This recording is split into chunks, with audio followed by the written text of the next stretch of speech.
को यो प्रत्यक्ष प्रसारणमा यहाँहरूलाई स्वागत छ।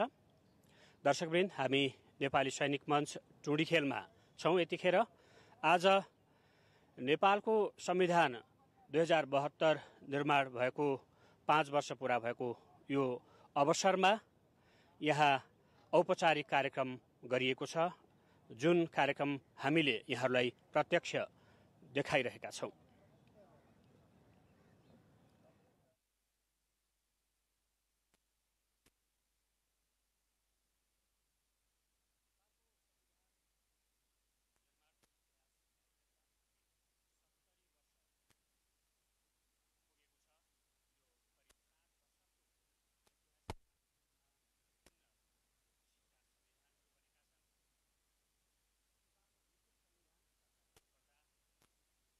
चार सालबाट संविधान निर्माण गर्ने क्रम सुरु भएको हो र यो क्रम पछिल्लो पटक नेपाली जनताका प्रतिनिधिले संविधान सभाबाट पहिलो पटक 2072 साल आजकै दिन असोज 3 गते तत्कालीन राष्ट्रपति डाक्टर रामवरण यादवले नेपालको संविधान 2072 जारी गर्नुभएको हो। नेपालको राजनीतिक इतिहासमा पहिलो पटक नेपाली जनताका प्रतिनिधिले संविधान सभाबाट संविधान जारी गरेको 5 वर्ष पूरा भएको छ। यो संविधान दिवसलाई नेपाल सरकारले राष्ट्रिय दिवसका रूपमा समेत मनाउँदै आएको छ र यो वर्ष विगतका वर्षहरूको भन्दा केही फरक किसिमले संविधान दिवसलाई औपचारिक रूपमै मनाइएको छ, किनभने नेपाल लगायत समग्र विश्व नै यतिखेर कोभिड-19 को महामारीबाट आक्रान्त छ र यो अवस्थामा पनि स्वास्थ्यका मापदण्डहरू पूरा गरेर अहिले सैनिक मञ्च टुँडिखेलबाट संविधान दिवस मनाइएको छ। यो मूल समारोह हो र देशका विभिन्न जिल्लामा पनि यसै किसिमले विभिन्न किसिमका कार्यक्रमहरू गरी 3 दिनसम्म यो दिवसलाई मनाउने निर्णय गरिएको छ र यतिखेर सैनिक मञ्च टुँडिखेलमा मूल समारोह समितिका अध्यक्ष प्रधानमन्त्री केपी शर्मा ओली, त्यस्तै उपराष्ट्रपतिको आगमन भइसकेको छ र समारोहका प्रमुख अतिथिका रूपमा राष्ट्रपति विद्यादेवी भण्डारी अबको केही समयमै आउने तयारी भइरहेको हामीलाई जानकारी प्राप्त भएको छ। दर्शकवृन्द, नेपालको संविधान निर्माणको इतिहास करिब 7 दशक लामो छ। लिखित संविधानको इतिहासको हामीले चर्चा गर्नुपर्दा वैधानिक कानुन 2004 सालमा बन्यो र त्यसको लगत्तै 2007 सालमा पनि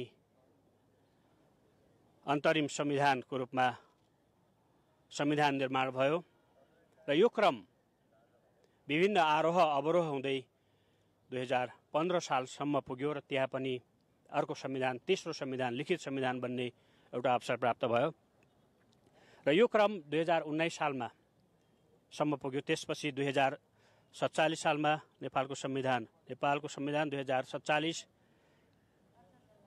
बन्यो र त्यसपछि 2063 सालमा अन्तरिम संविधानको रूपमा 6औं संविधान निर्माण गरेको इतिहास छ र पछिल्लो पटक विभिन्न किसिमका राजनीतिक आन्दोलन र सङ्घर्षहरूको प्रतिफलका रूपमा 2072 साल असोज 3 गते आजकै दिन नेपालको संविधान, आधुनिक संविधान, सबै वर्ग र समुदाय, जात जाति, भाषा भाषीहरूको अधिकार समेटिएको संविधानका रूपमा 2072 साल असोज 3 गते संविधान बन्यो र त्यस यता 5 वर्ष पूरा भएको छ र यसैको खुसियालीमा अहिले नेपालमा संविधान दिवसलाई राष्ट्रिय दिवसका रूपमा औपचारिक रूपमा मनाइँदैछ। हामीले यसअघि पनि चर्चा गर्यौं कि सिङ्गो विश्व नै यतिखेर कोभिड-19बाट आक्रान्त छ। नेपाल पनि यो समस्याबाट अछुतो छैन। यहाँ दैनिक करिब 2000 को हाराहारीमा अहिले कोरोना भाइरसको संक्रमणबाट मानिसहरू संक्रमित भइराखेको अवस्था पनि छ र यो विषम परिस्थितिमा पनि नेपाल सरकारले नेपाली जनताको ऐतिहासिक उपलब्धिलाई सम्मान गर्दै स्वास्थ्यका आवश्यक मापदण्डहरू अपनाएर विगत वर्षहरूको भन्दा केही कम संख्यामा उपस्थित भएर सैनिक मञ्च टोडी खेलमा औपचारिक कार्यक्रम आयोजना गरिएको छ र अबको केही बेरमा कार्यक्रमका प्रमुख अतिथि राष्ट्रपति विद्यादेवी भण्डारीको आगमन हुँदैछ। हामीले देखिराखेका छौं कि मञ्चमा उपराष्ट्रपति नन्दबहादुर पुनको आगमन भइसकेको छ। मूल समारोह समितिका अध्यक्ष एवं प्रधानमन्त्री केपी शर्मा ओली पनि आइसक्नु भएको छ। अन्य पदाधिकारीहरू, संसदीय समितिका सभापतिहरू, मन्त्रीज्यूहरू र विशिष्ट पदाधिकारीहरूको आगमन भइसकेको छ र मञ्चको दक्षिणतर्फ नेपाली सेना र अन्य सुरक्षाकर्मीको तम तयारी अवस्थामा आजको समारोहलाई सफल बनाउन उपस्थिति देखिएको छ। संविधान दिवस तथा राष्ट्रिय र यतिखेर प्रमुख अतिथि राष्ट्रपति विद्यादेवी भण्डारीको आगमन भएको छ। हामी देखिराखेका छौं।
सम्मानगत राष्ट्रपति सलामी अर्पण।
समारोहका प्रमुख अतिथि सम्माननीय राष्ट्रपति विद्यादेवी भण्डारीज्यूको शुभ आगमनसँगै अब संविधान दिवस एवं राष्ट्रिय दिवस समारोह औपचारिक रूपमा प्रारम्भ भएको जानकारी गराउँदछु। यसअघि नै विशेष मञ्चमा विशिष्ट अतिथि सम्माननीय उपराष्ट्रपति नन्दबहादुर पुनज्यू, संविधान दिवस एवं राष्ट्रिय दिवस मूल समारोह समितिका अध्यक्ष सम्माननीय प्रधानमन्त्री केपी शर्मा ओलीज्यू, सम्माननीय प्रधान न्यायाधीश चोलेन्द्र शमशेर जबराज्यू, प्रतिनिधि सभाका सम्माननीय सभामुख अग्निप्रसाद सापकोटाज्यू, राष्ट्रिय सभाका सम्माननीय अध्यक्ष गणेश प्रसाद तिमिल सिन्हाज्यूको पनि आसन ग्रहण भइसकेको छ। साथै माननीय उप प्रधानमन्त्रीज्यू, मन्त्रीज्यूहरू, राज्य मन्त्रीज्यूहरू, संविधान दिवस एवं राष्ट्रिय दिवस मूल समारोह समितिका सदस्यज्यूहरू, संवैधानिक निकायका पदाधिकारीज्यूहरू, नेपाल सरकारका सचिवज्यूहरू तथा विशिष्ट श्रेणीका पदाधिकारीज्यूहरू, सुरक्षा निकायका प्रमुखज्यूहरू, काठमाडौँ उपत्यका स्थानीय तहका प्रमुखज्यूहरू तथा सुरक्षा निकायका विशिष्ट श्रेणीका पदाधिकारीज्यूहरूले यथास्थानमा आसन ग्रहण गरिसक्नु भएको छ। साथै मुलुक र मुलुक बाहिर पनि रेडियो नेपाल र नेपाल टेलिभिजनबाट प्रत्यक्ष प्रसारण मार्फत सुन्दै र हेर्दै हुनुहुन्छ। अब राष्ट्रिय सम्मानका निम्ति राष्ट्रिय गान प्रस्तुत हुनेछ। सँगसँगै नेपालको राष्ट्रिय झण्डाको झण्डोत्तोलन गरिने कार्यक्रम रहेको छ। यसर्थ राष्ट्रिय सम्मानमा शरीक भइदिनु हुन सबैमा हार्दिक अनुरोध गर्दछु।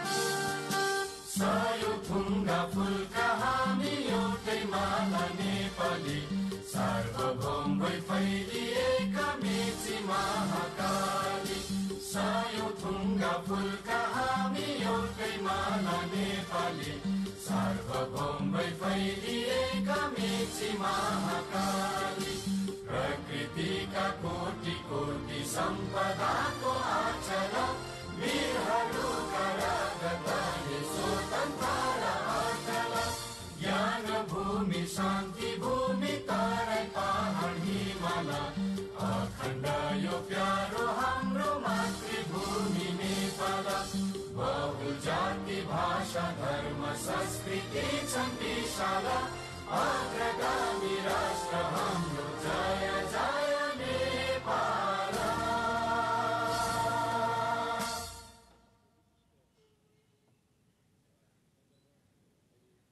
सम्मान गरौँ। फट विश्राम। अब नेपाली सेनाको 2वटा हेलिकप्टरहरूबाट संविधान दिवस तथा राष्ट्रिय दिवस 2077 अंकित ब्यानर प्रदर्शन र पुष्प वृष्टि गर्ने कार्यक्रम रहेको छ।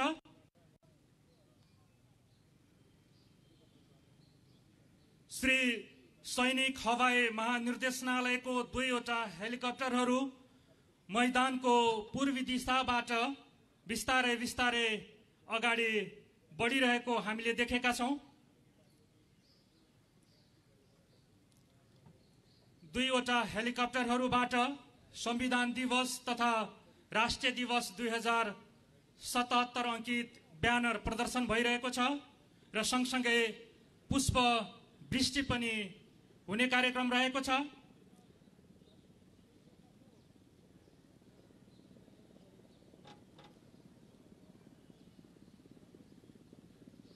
सबैभन्दा अगाडि ब्यानर प्रदर्शन,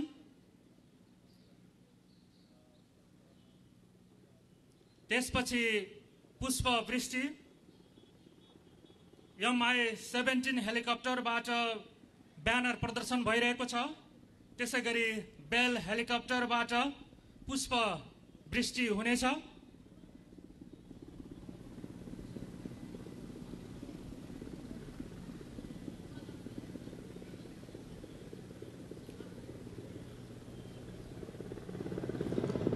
श्री सैनिक हवाई महानिर्देशनालयका यी 2वटा हेलिकप्टरहरू बिस्तारै मैदानतर्फ पूर्वी दिशाबाट आउँदै गरेको हामीले देखेका छौं।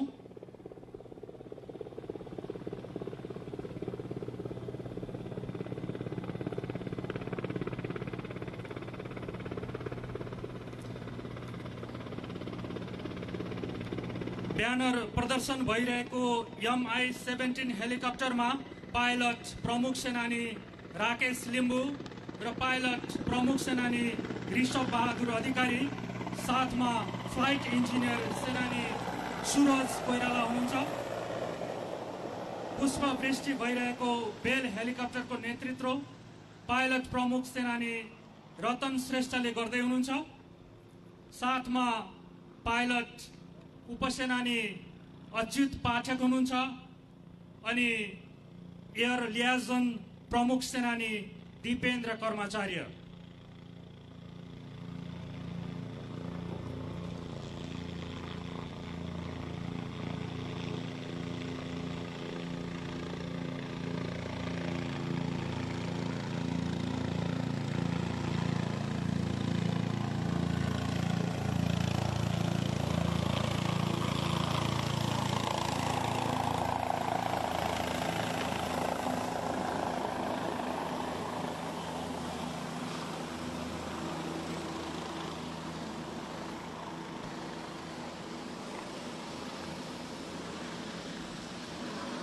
अब मैदानबाट रंगी चंगी बेलुनहरू उडाउने कार्यक्रम रहेको छ।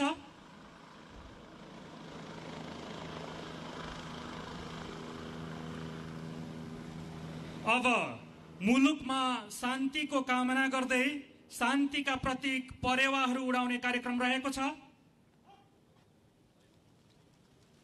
6औं संविधान दिवसको अवसरमा 6 जोर परेवाहरू उडाइएको छ।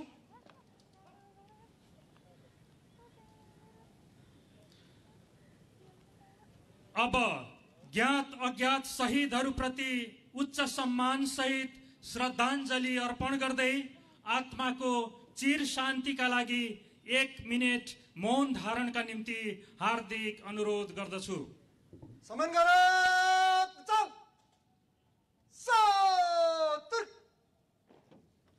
सुरु।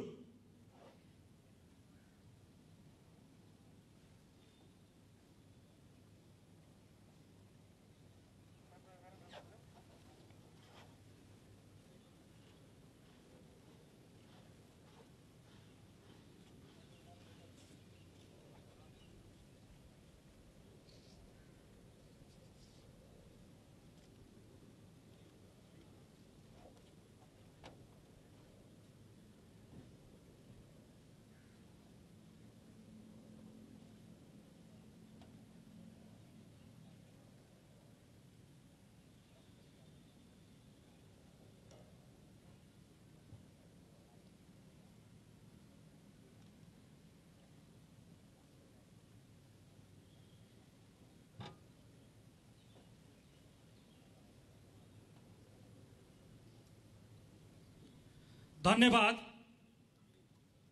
अब देश प्रेमले भरपूर कालजयी राष्ट्रिय गीत संगीतका धुनहरूसँगै नेपाली सेनाद्वारा ब्यान्ड डिस्प्ले हुनेछ। रातो र चन्द्र सूर्य जंगी निशाना हाम्रो, बनेको छ पहराले यो छाती मेरो।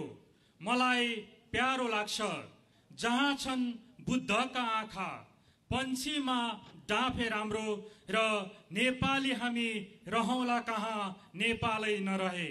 यी गीतहरूको ब्यान्ड धुन सहित डिस्प्लेको नेतृत्व गर्दै हुनुहुन्छ प्राविधिक महासेनानी अमोल कार्की ढलीले।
अब संविधान दिवस तथा राष्ट्रिय दिवस मूल समारोह समितिका अध्यक्ष सम्माननीय प्रधानमन्त्री केपी शर्मा ओलीज्यूलाई सम्बोधनका निम्ति हार्दिक निवेदन गर्दछु।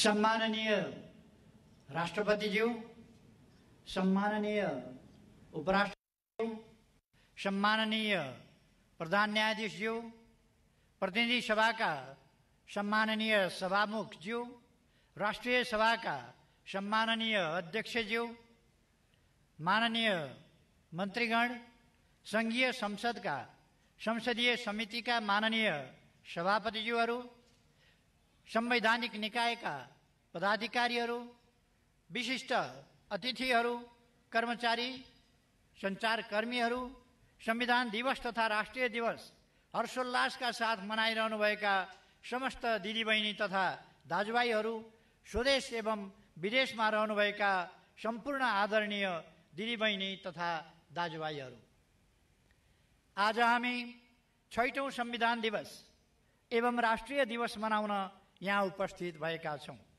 7 दशक लामो सङ्घर्ष र बलिदान एवं संविधान निर्माणको सन्दर्भमा बहस, विवाद र सहमतिको 6 वर्ष लामो श्रृङ्खला पार गरी 5 वर्ष अघि आजकै दिन हामीले संविधान सभाबाट नेपालको संविधान जारी गरेका थियौँ।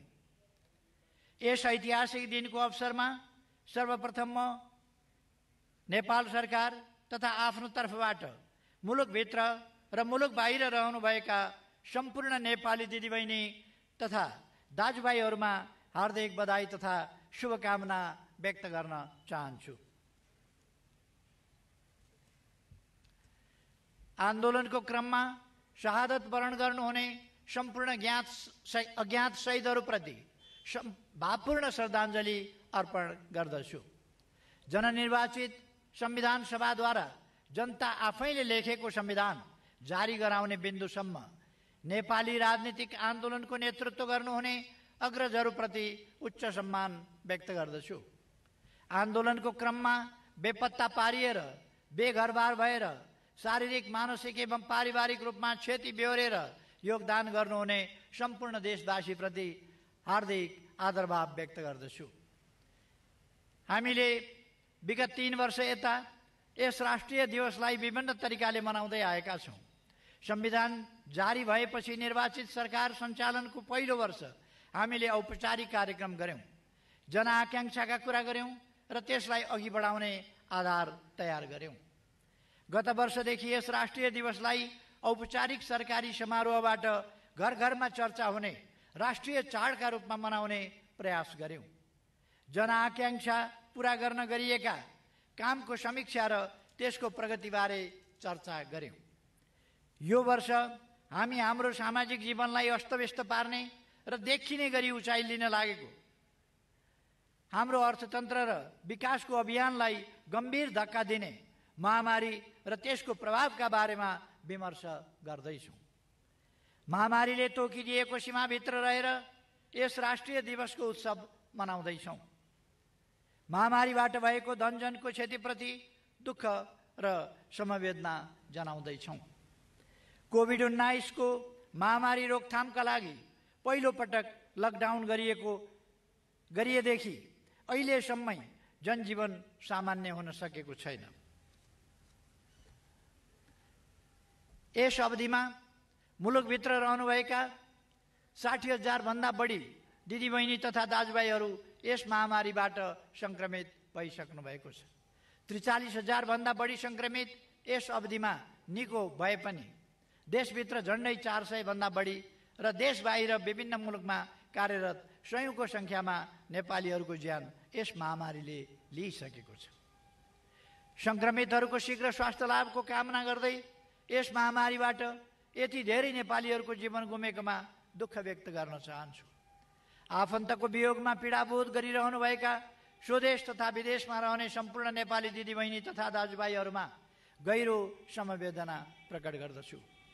मानव जातिले प्राकृतिक विपत्ति भोग्दै आएको छ र हामी नेपालीले पनि हरेक वर्ष भोग्दै आएका छौँ।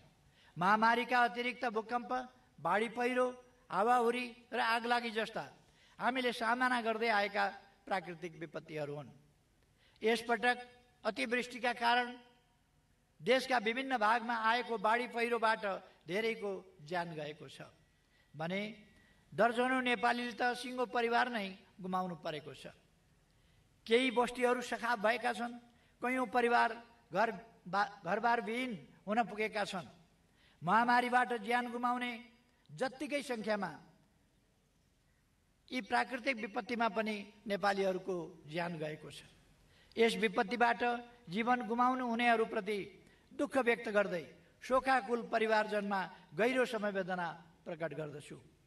घाइतेहरूको शीघ्र स्वास्थ्य लाभको कामना गर्दछु। प्रकृतिको नियम हो, कष्टै महामारी र विपत्तिमा पनि समय रोकिँदैन। ऋतु फेरिन्छन्, जतिसुकै पीडा वा छटपटी रहे पनि मानिसहरू जीवनलाई निरन्तरता दिन्छन्।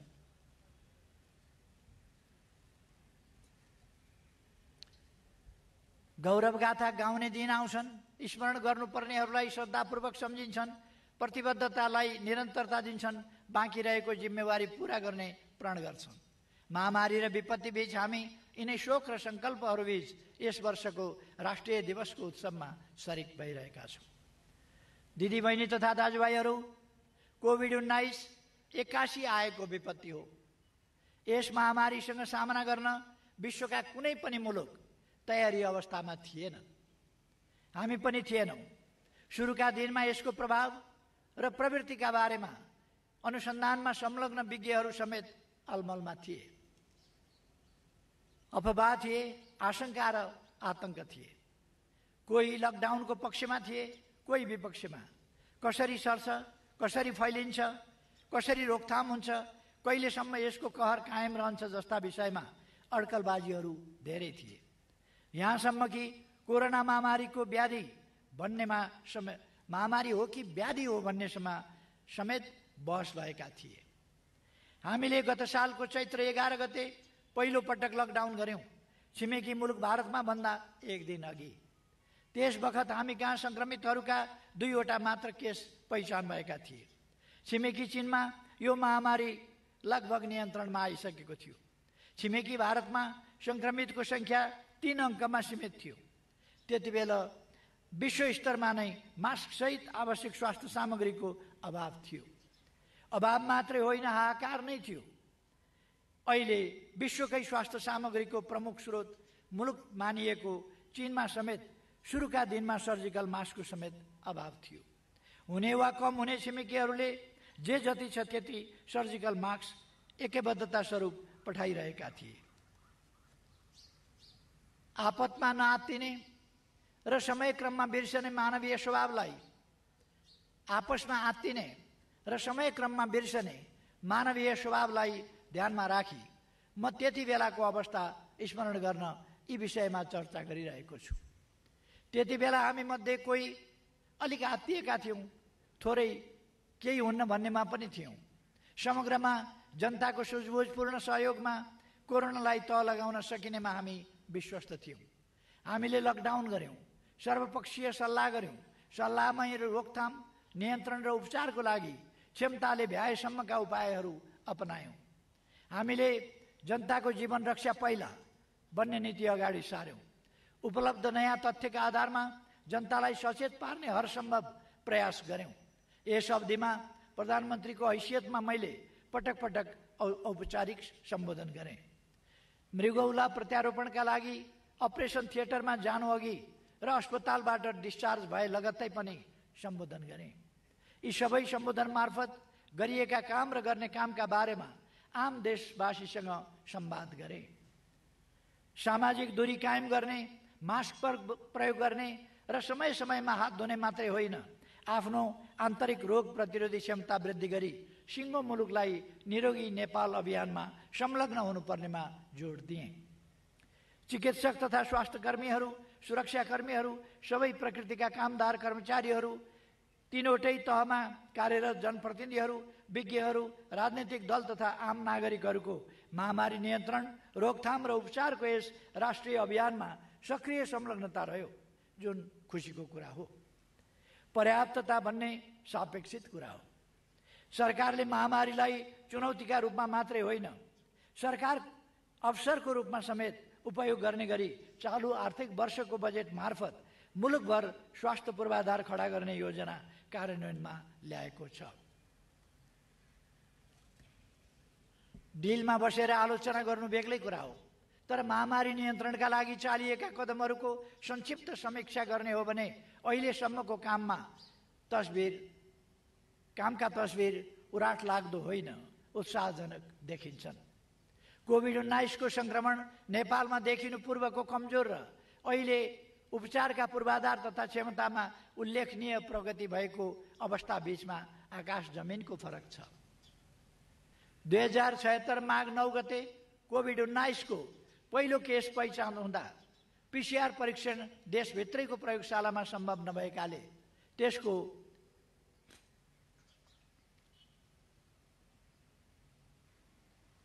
त्यसको नमुना विदेश पठाउनु परेको थियो। हाल देशभित्र सरकारी 33 र निजी 14 गरी 47 आरटी-पीसीआर परीक्षण प्रयोगशालाहरू सञ्चालनमा छन्। परीक्षणको दैनिक क्षमता 23,500 भन्दा माथि छ। सुरुको समयमा प्रति परीक्षण लागत रु 8,500 थियो। हाल निजी र सरकारी दुवै प्रकृतिका प्रयोगशालाहरूमा 2,000 रुपैयाँमा परीक्षण हुन थालेको छ। सिङ्गो जनसङ्ख्याको कम्तीमा 2% पीसीआर परीक्षण गर्ने हाम्रो अनुमानित प्रतिबद्धता पूरा भएको छ र त्यो अहिले कम हुने देखिएको छ। प्रति 10 लाखमा पीसीआर परीक्षण 30,000 नागेको छ। अहिले आइसियु बेड क्षमता 1,551, पहिले आइसियु बेड क्षमता 1,551 थियो, अहिले 2,600 पुर्याइएको छ। पहिले भेन्टिलेटर संख्या 770 थियो, अहिले 900 पुर्याइएको छ। पहिले जिल्ला अस्पताल रहेका स्थानीय तहमा मात्रै अस्पताल सेवा उपलब्ध थिए, अहिले बाँकी 649 स्थानीय तहमा 5 बेडको अस्पताल निर्माणको व्यवस्था गरिएको छ। प्रदेश सरकार र अस्पतालहरूलाई आवश्यक पूर्वाधार, स्वास्थ्य सामग्री, मानवीय तथा वित्तीय स्रोतको व्यवस्था गरिएको छ। स्वास्थ्य मन्त्रालय अन्तर्गत 100 जना पोस्ट ग्रेजुएट चिकित्सक परिचालन गर्ने तयारी पूरा भएको छ। 25 हब अस्पताल र 20 शिक्षण अस्पतालहरूमा विशेषज्ञ चिकित्सकहरूको नेतृत्वमा तुरुन्तै परिचालन गर्न सकिने टिमहरू तयारी अवस्थामा राखिएको छ। बहुसंख्यक नेपालीहरूलाई कोभिड-19 का लक्षण तथा हात धुने, भिडभाडबाट टाढा हुने, मास्क प्रयोग गर्ने जस्ता रोकथामका उपायहरूबारे जानकारी छ। Mobile ringtone, toll free hotline phone, web portal, radio, TV, सामाजिक सञ्जाल तथा पत्र पत्रिकाका अतिरिक्त स्वास्थ्य तथा जनसङ्ख्या मन्त्रालयको दैनिक ब्रिफिङबाट स्वास्थ्य चेतना तथा जोखिम बारेको सूचना प्रवाह गरिएको छ। केस व्यवस्थापनका लागि आवश्यक पीपीई सहितका सामग्रीहरू उपलब्ध छन्। मास्क, सेनिटाइजर लगायत आधारभूत स्वास्थ्य उपकरणहरूको उपलब्धता छ। पहिले परम्परागत औषधि आदिका बारेमा दुविधा थियो, अहिले हाम्रा जडीबुटी र परम्परागत वस्तुहरूको प्रयोगबाट आफू निको भएको भनेर कतिपय संक्रमितहरूका अनुभव पनि सुन्न थालिएको छ। दिदीबहिनी तथा दाजुभाइहरू, गत वर्ष आजकै दिन मैले सरकार सञ्चालनको 18 महिना भएका उपलब्धिको संक्षिप्त विवरण राखेको थिएँ। यदि कोरोना महामारी हुँदैनथ्यो भने आज गत वर्ष कबुल गरिएका कतिपय काम सम्पन्न भएको विवरणको चर्चा हुने थियो। केही राष्ट्रिय गौरवका आयोजनाहरू उद्घाटन हुने थिए। भैरवाको अन्तर्राष्ट्रिय विमानस्थल सञ्चालनमा आइसकेको हुने थियो। माथिल्लो तामाकोशी जलविद्युत आयोजनाबाट ऊर्जा उत्पादन सुरु भएको हुने थियो। मेलम्चकको पानी आउन लागिसकेको हुने थियो।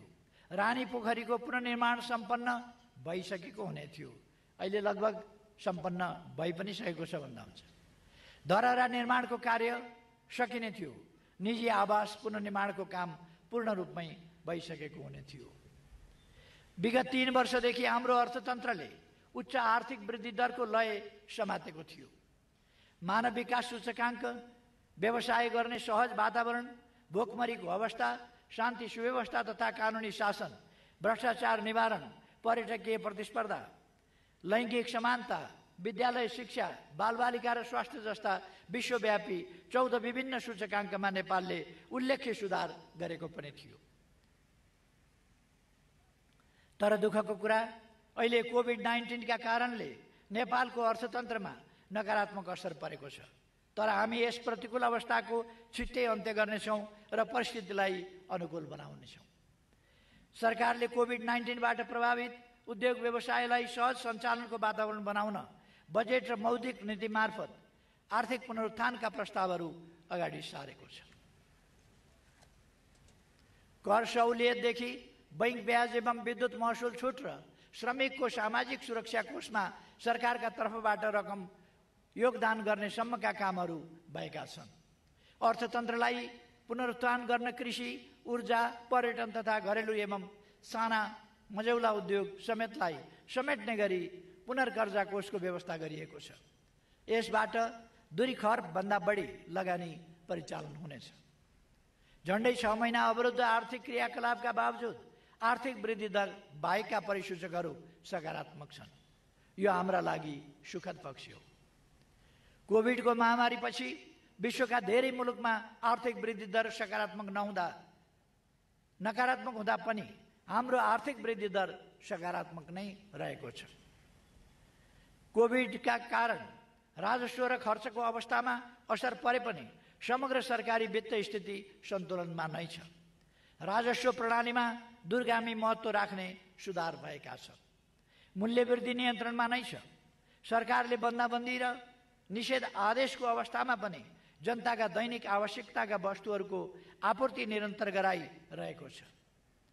इन्धन, खाद्य वस्तु, तरकारी, फलफुल, औषधि लगायतका अत्यावश्यक उपभोगका वस्तुहरूको आपूर्तिमा कमी हुन दिएको छैन। हाल सरकारी र निजी क्षेत्रमा खाद्य पदार्थहरूको मौजुद पर्याप्त छ। वैदेशिक व्यापार घाटा सुधारोन्मुख छ। वर्तमान बन्दाबन्दीको अवस्थामा पनि विप्रेषण आप्रवाहमा निरन्तरता छ। यस अवधिमा मासिक औसतभन्दा बढी नै विप्रेषण आप्रवाह भएको छ। जेठ, असार र साउन पछिल्लो 3 महिनामा करिब 287 अर्ब रुपियाँ विप्रेषण आप्रवाह भएको छ। यस वर्षभरिमा शोधनान्तर स्थिति रु 282 अर्बले बचतमा रहेको छ।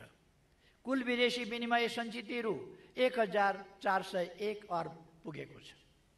कोभिडले ल्याएको विश्वव्यापी आर्थिक सङ्कटका बावजुद पनि दात्री निकायको सहयोग बढिरहेको छ। यस अवधिमा 168 अर्ब रुपियाँ बजेटरी सहायता सहित कुल 5 खर्ब रुपियाँ बराबरको विकास सहायता प्रतिबद्धता प्राप्त भएको छ। यस 2 वर्षको अवधिमा रु 2 खर्बभन्दा बढीको बाह्य लगानी स्वीकृत भइसकेको छ भने रु 14 खर्बभन्दा बढीको लगानी प्रतिबद्धता पनि प्राप्त भएको छ। बैंकिङ तथा वित्तीय क्षेत्रमा स्थायित्व कायम भएको छ। बैंक सेवामा उल्लेख्य विस्तार भएको छ। निजी क्षेत्रका लगानीका लागि बैंकिङ क्षेत्रमा करिब रु 200 अर्ब थप तरलता उपलब्ध छ। बैंकिङ क्षेत्रमा रहेको पर्याप्त तरलताको कारण ब्याज दर कम हुँदै अर्थतन्त्र चलायमान रहन सहज भएको छ। उद्योग व्यवसायहरू निर्बाध रूपमा सञ्चालनमा आउँदा सिर्जना हुने कर्जा मागलाई सम्बोधन गर्न बैंकहरू सक्षम छन्। बीमा तथा पुँजी बजारको दायरामा उल्लेख्य विस्तार भएको छ। लकडाउनमा पनि विकास निर्माणलाई यथाशक्य निरन्तरता दिइएको छ। यस अवधिमा 178 किलोमिटर सडकलाई पिच गरिएको छ। 89 मोटरेबल पुल निर्माण भएका छन्। यो लकडाउनको अवधिको कुरा। भूकम्पबाट भत्किएका 53,000 बढी निजी आवास पुनर्निर्माण भएका छन्। दाजुभाइ तथा दिदीबहिनीहरू, यस वर्षको जेठ 24 गते हाम्रो संसदले सार्वभौम सत्ता र भौगोलिक अखण्डताको सन्दर्भमा सर्वसम्मत निर्णय गरेको छ। हाम्रो निशान छाप संशोधन मार्फत संविधानले सर्वस्वीकार्यता हासिल गरेको छ। सिङ्गो राष्ट्र एक भएको त्यस दिनलाई इतिहासमा बिरलै हुने अविस्मरणीय दिनका रूपमा स्मरण गरिनेछ। म सङ्घीय संसदका सम्पूर्ण माननीय सदस्यहरूलाई धन्यवाद भन्न चाहन्छु। सम्पूर्ण देशवासी दाजुभाइ दिदीबहिनीहरूलाई बधाई ज्ञापन गर्दै त्यस ऐतिहासिक क्षणको म गर्वका साथ स्मरण गर्न चाहन्छु। मैले सरकारको नेतृत्व सम्हालेदेखि नै कसैले म यो सरकार र सत्तारूढ दलको लोकतन्त्रप्रतिको निष्ठाका बारेमा गरिने आशंका वा भ्रम सिर्जना गर्ने प्रयासबाट विस्मित हुने गरेको छु। मैले भन्दै आएको छु, लोकतन्त्रमा असहमत स्वरहरूले स्थान पाउनुपर्छ, तर हल्लाबाट प्रभावित हुने र जता हावा बग्छ त्यतै बरालिने परिपाटी लोकतन्त्र होइन। लोकतन्त्र निरङ्कुश तन्त्रको विकल्प हो। यो विधिको शासन हो, मर्यादित र अनुशासित प्रणाली हो। स्वतन्त्र प्रेस लोकतन्त्रको अभिव्यक्ति हो। यसले लोकतन्त्रलाई सुदृढ बनाउँछ, लोकतान्त्रिक संस्कार, व्यवहार र अभ्यासलाई बलियो बनाउँछ। हाम्रा आम सञ्चारका माध्यमहरूले पनि तथ्यको आधारमा सत्य पस्किने र समाजलाई सुसूचित गर्ने दायित्व वहन गरी आफूलाई व्यावसायिक पत्रकारिताको तहमा उठी जनताको सही सूचना प्राप्त गर्ने हकको रक्षा गर्न प्रतिबद्ध र सफल हुनुपर्दछ भन्ने म ठान्दछु। हिजो नियन्त्रित र कमजोर अवस्थामा पनि अग्रगामी आन्दोलनमा योगदान पुर्याउने सञ्चार माध्यम र बौद्धिक जगतले आज बाटो अल्मलिन मिल्दैन। अझ स्पष्ट र सुदृढ योगदानको अपेक्षा नेपाली जनताले गरेको मैले पाएको छु। सङ्कटको बेला, अझ मानिसको मन दुखेको बेला हल्लाहरूले जनमतलाई प्रदूषित गर्ने जोखिम हुन्छ। विगत 1 वर्ष यता हाम्रो लोकतन्त्र, गणतन्त्र र सङ्घीयताका बारेमा कहिले मन्द त कहिले प्रश्न सुनिने गरी प्रश्न उठेको मैले सुनेको छु। मैले विगतका सम्बोधनमा पनि भनेको थिएँ, जब राष्ट्रले निर्णय लिन्छ त्यहाँ अलमल होइन, प्रतिबद्धता हुन्छ। सङ्घीय लोकतान्त्रिक गणतन्त्र नेपाली जनताले लिएको ऐतिहासिक निर्णय हो। अब यसलाई इमान्दारितापूर्वक सबल बनाउन लाग्नु हामी सबै नेपालीको कर्तव्य हो। यस बीचमा नेपालको राजनीतिमा अस्थिरता ल्याउने योजनाबद्ध प्रयासहरू पनि तीव्रताका साथ भए। ती प्रयासलाई परास्त गरेर हामी नेपालीले फेरि स्थिरता र स्थायित्वलाई सुनिश्चित गरेका छौँ। पोहोर साल यो संविधान र व्यवस्थाको मात्रै होइन, राष्ट्रिय अखण्डताकै विकल्प खोज्छु भन्ने शक्ति निशर्त राजनीतिक मूलधारमा समावेश भयो। मैले गत वर्ष पनि संविधानका कुनै धारा र दफाहरूले कहीँ कतै हाम्रो अधिकार ओझेल पारे भन्ने बुझाइमा कोही भए औचित्य र आवश्यकताको आधारमा समयक्रममा सच्याइन्छ भनेको थिए। गैर संवैधानिक गतिविधि त्यागी राष्ट्रिय मूलधारमा समावेश हुन र हाम्रो संविधानले दिएको अधिकार उपभोग गर्न आह्वान गरेको थिएँ। निकट विगतमा सर्वसम्मतिले गरिएको संविधान संशोधनबाट त्यसको पुष्टि भएको छ। 6औं संविधान दिवस एवं राष्ट्रिय दिवसको अवसरमा म फेरि दोहोऱ्याउन चाहन्छु, हाम्रो संविधान सबै अट्ने गतिशील दस्तावेज हो। यसैलाई यो माने सबै दल समूहहरू राष्ट्रिय मूलधारमा सामेल भई सृजनशील र रचनात्मक ढङ्गले क्रियाशील हौँ। आशंका वा अस्पष्टताहरू छन् भने संवादको माध्यमबाट तिनलाई हटाउन सरकार सदैव तयार रहेको कुरा म पुनः स्पष्ट गर्न चाहन्छु। दाजुभाइ तथा दिदीबहिनीहरू, एउटा विषयमा म आज पनि थोरै चर्चा गर्न चाहन्छु।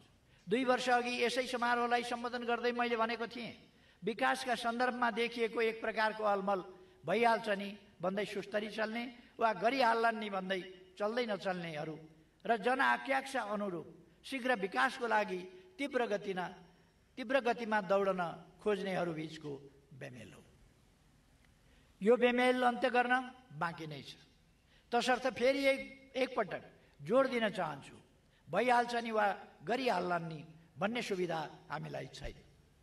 हामीले प्रतिबद्धतालाई परिणतिमा बदल्नै पर्दछ। सरकारमा हाम्रो उपस्थिति तीव्र गति र शीघ्र विकासको जनआकाङ्क्षा पुरा गर्नका लागि हो। त्यस कुरालाई हामीले हेक्कामा राखेका छौँ। हामी सबैलाई थाहा छ, समग्र प्रणाली परिवर्तनको अभियानमा हाम्रो कर्मचारी तन्त्र र राज्यका सम्पूर्ण संयन्त्रहरू बाधक बनेनन्। प्रश्न उठ्छ, यति ठूलो परिवर्तनमा सहयोगी मात्रै होइन, सहभागी हुने कर्मचारी तन्त्रलाई तीव्र गतिमा शीघ्र विकासको वाहक बन्न कुन चाहिँ तत्त्वले अवरोध खडा गरिरहेको छ? के त्यो तत्त्व भइरहेको विकास र प्रगतिलाई समेत अस्वीकार गर्ने अस्वस्थ राजनीति नै हो त? या यति ठूलो परिवर्तनको नेतृत्व गर्न सक्ने राजनीतिक नेतृत्व मण्डल उपलब्धिको व्यवस्थापन गर्न र प्रणाली विकासमा नेता हुन नसकिरहेको कारण हो? भएन, हुँदै भएन भन्ने मान्यता जबरजस्त प्रचलित छ। यसलाई तर्कले होइन, व्यवहार र उपलब्धिबाट हामीले जवाफ दिन सक्नुपर्दछ। विकासको गतिमा सार्वजनिक खरिद ऐन जस्ता विद्यमान कानुनी प्रबन्धहरू पनि अलिक अमिल्दा छन्, समय घर्काइदिने खालका छन्। अझै पनि कतिपय कानुनी प्रबन्ध अधुरा एवं अस्पष्ट रहनाले सम्पूर्ण विकासको कामलाई नराम्रो गरी अल्झाएको छ। अब यसमा यथोचित परिवर्तन गरिन्छ। हामी सबैलाई यो पनि थाहा छ, विकासका योजना, त्यसका लागि आवश्यक स्रोत र त्यसको उपलब्धताको बीचमा ठूलो खाडल छ। केही दशक अघि आजका विकसित मुलुकहरूको हालत पनि हाम्रै जस्तो थियो। उनीहरूले विकासका लागि आवश्यक स्रोत र साधन प्राप्तिका लागि उपलब्ध हुने कुनै पनि सम्भावनालाई उम्किन दिएनन्। रङ होइन, परिणाममा उनीहरूले जोड दिए। सोचौँ, हामी चाहिँ किन मुसा मार्ने बिरालो कालो वा सेतै खोजिरहेका छौँ? अब हामी सबै प्रकारका संकीर्णता र आग्रह पूर्वाग्रह छोडौँ र विकास र उन्नतिको बाटोमा एकताबद्ध भई अघि बढौँ। सुशासन र पारदर्शिता विकासको अत्यावश्यक शर्त हो। अख्तियारको दुरुपयोग, भ्रष्टाचार र अनियमितता नियन्त्रण चुनौतीपूर्ण रहेको छ। मैले पटक पटक भन्दै आएको छु, भ्रष्टाचार गर्न दिन्न र भ्रष्टाचारीका विरुद्ध बोल्दा मुखमा पानी हालेर बोल्दिन। भ्रष्टाचार विरुद्धको सरकारको यस अभियानमा हाम्रा नियामक निकायहरूले यस अवधिमा महत्त्वपूर्ण भूमिका निर्वाह गरेका छन्। अख्तियार दुरुपयोग अनुसन्धान आयोगले मात्रै विगत 2 आर्थिक वर्षमा 792 केसहरूमा मुद्दा चलाएको छ। राजस्व अनुसन्धान विभागले 1027 जना विरुद्ध 31 अर्ब 5 करोडभन्दा बढीको बिगो दाबीसहित राजस्व चुहावट, विदेशी मुद्रा अपचलन तथा अवैध हुन्डी कारोबारमा मुद्दा चलाएको छ। लोकतन्त्र प्राप्तिको 7 दशकभन्दा लामो सङ्घर्षमा हामीले सामन्ती प्रतिक्रियावादी राज्य सत्ताका विरुद्ध नेपाली जनतालाई परिचालित गर्यौँ। ढाल्नुपर्ने र फाल्नुपर्ने सत्ताको रूपमा हामीले विरोधको निशाना बनाएको राज्य व्यवस्था संविधान सभाद्वारा संविधान जारी भएसँगै समाप्त भयो। हामी अहिले जनताद्वारा जनताका लागि जननिर्वाचित प्रतिनिधिबाट लेखिएको संविधानले सिर्जना गरेको नयाँ राज्य व्यवस्था सञ्चालन गरिरहेका छौँ। प्रश्न उठ्छ, आफैले आफ्ना लागि बनाएको यो राज्य प्रणालीमा खाल्टाखुल्टी भए सम्याउन सकिन्छ, तर यसलाई सुदृढ गर्नुको साटो विगतको निरङ्कुश प्रणालीलाई झैँ यसका विरुद्ध जानी नजानी माहौल खडा गर्नु कुनै पनि हालतमा उचित हुनै सक्दैन। दिदीबहिनी तथा दाजुभाइहरू, मलाई विश्वास छ महामारीको जोखिम कम हुनासाथ हाम्रो अर्थतन्त्र पुरानै लयमा फर्किनेछ। अर्थतन्त्रका अन्य सूचक दुरुस्त रहेको यस अवस्थामा पर्यटन लगायतका सेवा क्षेत्र सञ्चालन हुनासाथ आर्थिक वृद्धिले अपेक्षा गरेकै दरमा प्रगति गर्नेछ। यो महामारी अस्थायी परिघटना मात्रै हो।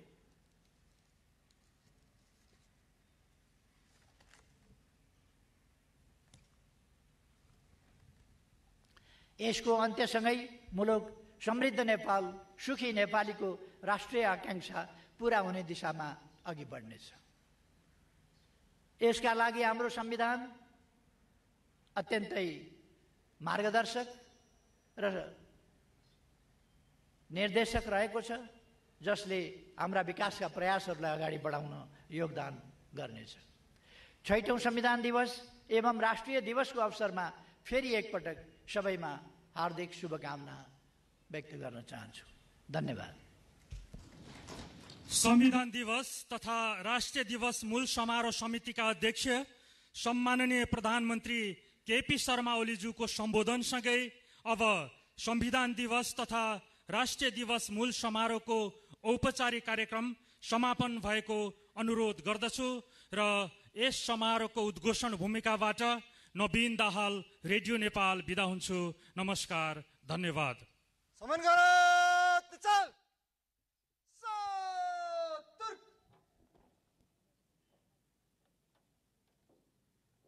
समान गरत राष्ट्रपति सलामी अर्पण सस।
समान गरत सस।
संविधान दिवस एवं राष्ट्रिय दिवस 2077 मूल समारोहको औपचारिक समापन भएको छ।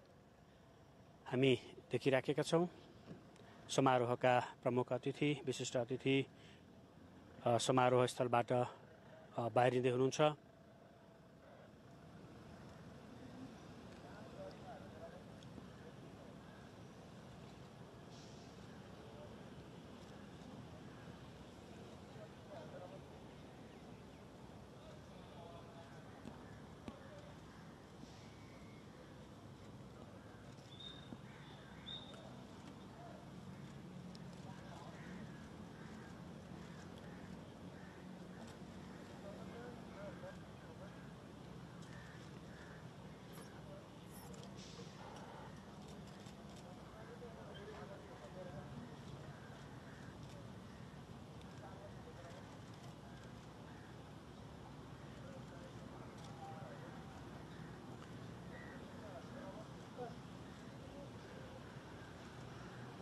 संविधान दिवस एवं राष्ट्रिय दिवस 2077 मूल समारोह समितिका अध्यक्ष एवं प्रधानमन्त्री केपी शर्मा ओली यतिखेर समारोह स्थलबाट बाहिर जाँदै हुनुहुन्छ।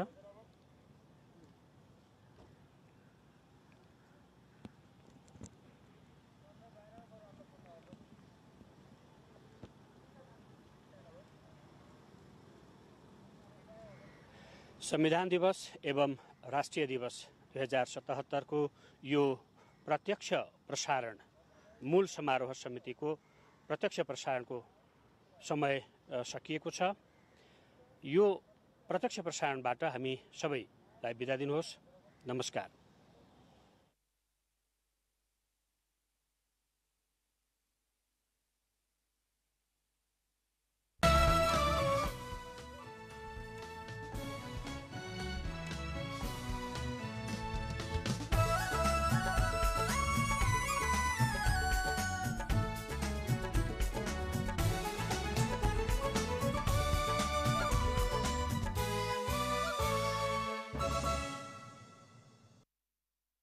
सम्माननीय राष्ट्रपतिबाट 2077 असोज 3 गते संविधान दिवसका दिन देहायका महानुभावहरूलाई देहाय बमोजिमका मान पदवी, अलंकार र पदकद्वारा विभूषित गर्ने घोषणा भएको छ। यसै गरी 5131 उद्धव थापा श्रेष्ठ प्राविधिक सेनानी श्री विद्युत यान्त्रिक सेवा निर्देशनालय तोपखाना ब्यारेक काठमाडौँ नम्बर 4282 डाक्टर चिरञ्जीवी पन्त प्राविधिक सेनानी वीरेन्द्र अस्पताल नम्बर 2990 सयु अन्जु श्रेष्ठ प्राविधिक सेनानी वीरेन्द्र अस्पताल दानबहादुर थापा प्रहरी नायब उपरीक्षक प्रहरी प्रधान कार्यालय कर्मचारी प्रशासन शाखा नक्साल काठमाडौँ पवन कुमार भट्टराई प्रहरी नायब उपरीक्षक महानगरीय नगर प्रहरी कार्यालय काठमाडौँ महेन्द्र कुमार श्रेष्ठ प्रहरी नायब उपरीक्षक जिल्ला प्रहरी कार्यालय ताप्लेजुङ रूपेश खड्का प्रहरी नायब उपरीक्षक जिल्ला प्रहरी कार्यालय ओखलडुङ्गा डाक्टर सेवक श्रेष्ठ प्राविधिक प्रहरी नायब उपरीक्षक नेपाल प्रहरी अस्पताल महाराजगञ्ज काठमाडौँ पदम बहादुर विष्ट